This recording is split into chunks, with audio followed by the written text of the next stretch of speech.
এই টিফিন বক্সটি আমার মেয়ে ভীষণ পছন্দ করে আর আমারও খুব ভালো লাগে, কেননা এই টিফিন বক্সের মধ্যে খুব সুন্দর করে সাজিয়ে গুছিয়ে টিফিন দিতে পারি। গত বছর মেয়ের জন্মদিনে তার দাদু দিদুন এরকম একটা টিফিন বক্স গিফট করেছিল, তো 1 বছর মেয়ে ব্যবহার করেছে।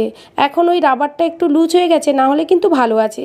তো মেয়ে বায়না করলো, বলছে মাম্মা আমাকে একটা এরকম টিফিন বক্স এনে দাও না, আমার খুব ভালো লাগে। যদিও আমারও খুব ভালো লাগে এরকম টিফিন বক্স।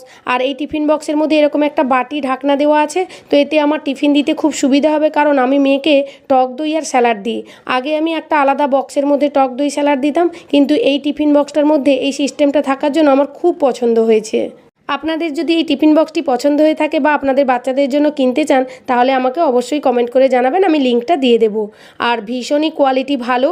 আর দেখছেন তো পুরোটাই স্টেনলেস স্টিল, শুধু উপরের অংশটা ফাইবার আছে, তবে ফাইবারটাও ভালো কোয়ালিটির। আর এই যে রাবারটা দেখছেন, এটা কিন্তু প্রত্যেক দিন পরিষ্কার করে দেবেন, আর সপ্তাহে 1 দিন গরম